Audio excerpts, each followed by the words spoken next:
So guys, you may be in a situation where you've got those endless list of prospects and calls and you do not know how to prioritize, and you want to make sure that they're worth your time. So once you've made those 50 calls and then you end up on that guy, you want to understand whether it's gonna go somewhere.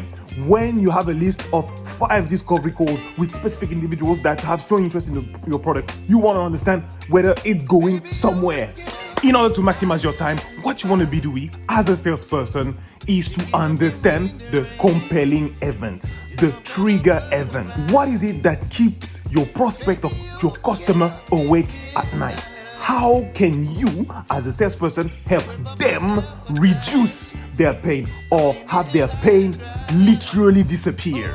When you feel that's right during the conversation, what you want to be asking is questions such as, okay, customer, why does what you've just mentioned matter to you? What would happen if this situation was to keep on carrying on the very same way it has? What do you believe you are ready to do in order to fix the issue yourself? Let me just take a fictitious example. There's a couple and they're on the brink of divorcing, and they decide to separate themselves, and they decide to also sell the house. If you are on the buyer's side, you are more likely to have more bargaining power because of the urgency of the situation, which means that you may have more room to negotiate a price that's advantageous to you, just because the compelling event, the trigger event, the pain that the couple or the ex-couple faces is that they need to find an immediate solution to gather their funds and move on with their lives, right? Another example could be with a product. Let's say you see a company that is going through a merger and acquisition. We're talking about 2 different entities that go together, meaning that 2 different entities that have most probably different sets of technologies all together. If you are a salesperson that is selling a product that helps companies reduce their admin costs by 20 or 30% because you've got that technology of yours or those services that you know the detail of, then it's probably a good compelling event to have a conversation with the right people in that organization, because again, there's urgency, there's something that happened that you can cling on. So in order for your conversation to be a bit more focused, to maximize your time, not to talk about football, cats, dogs, the housewives of this, that, you can make sure that eventually in your conversation, you ask the right question in order to understand the compelling event that will help you progress. Because at the end of the day, we all want to hit a revenue, and we all want to get our commissions and make money. Guys, it's been lovely to have you here with me. I hope that you enjoy the content. Don't hesitate to comment if you feel that there are other questions that should be asked in order to identify a compelling event when you're talking to a prospect, a client, and etc. etc. People sometimes come across as if they know everything, but then down the line, what happens is that they ghost you. Some people will be very keen to tell you that, hey, I'm actually in charge, I can make the decisions, and in the end, powerless, and they let you hang. So how can you go about solving that situation? Because early in my career, what I used to do is to actually pitch my product to receptionists. I could also talk to project assistants, but again, they don't have that power to help me close a deal. Sometimes asking those questions can be a bit daunting. You're acting out of character, you're not necessarily in your comfort zone, and it's not easy to have those sensitive areas touched. Let me take a fictitious example, right? Let's say you're dating someone and you guys are getting along and you're moving in the same house and things are going good, and then 2 months later you see that one of the parties comes back usually at 6 p.m. but they start coming back at 7 p.m. and then at 11 p.m. and then at 1 a.m. and then it becomes much more and more and more frequent. The person, when they come back at that time, just gets into the bed, a little kiss, and that's it.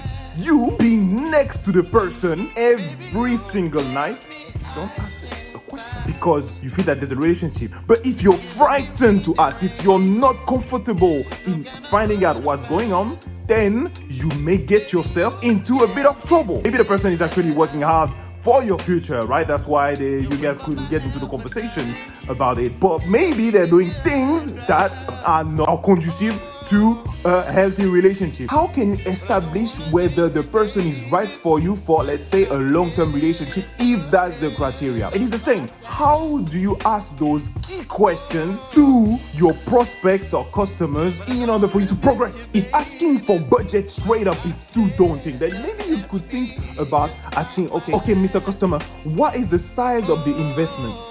Once I've sent the proposal, are you the only person that authorizes the paperwork? i.e., are they signing it?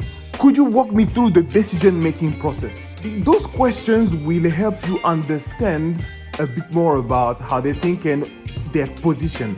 Don't neglect your CRM, customer relationship management software, because there may be a bit of data that may not be necessarily out of date that will help you also find out a few contact names, and you could capitalize on all this information.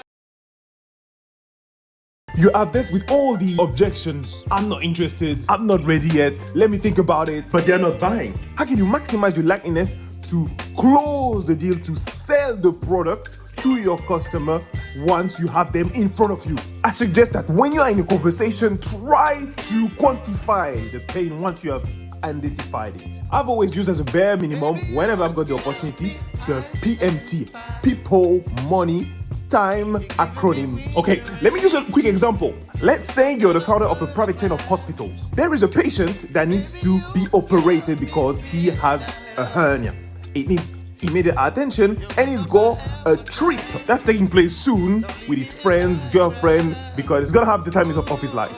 If you were to say something along the lines of, well, when you are in our hospital, what we do is that we make sure that we offer the best-in-class treatment so that you can get to a full recovery versus... Right, so once you're in our hospitals, what's gonna happen is that you've got two surgeons that are gonna take care of you throughout your healing journey. And what's gonna happen is that we make sure that you'll be looked after during the next 2 weeks so that you don't have to reschedule your flight, which could incur fees ranging from £300 to £400 per day. So the two approaches are valid, but one is much more impactful because not only is more detailed, but we're talking about people, money, and time. When you sell a product, it makes a difference because when, let's say, for instance, you offer a solution to an enterprise company that has a 55 employee, and you are actually, with your solution, upskilling them, helping with the employee satisfaction, increasing the savings of the business by 10%, making sure that once the solution is implemented, the transformation happens in only 3 days. That is good versus going to a company of the very same profile and saying that you increase productivity. Quantify your pains as much as possible so that you make a much bigger impact on your customer in order to close.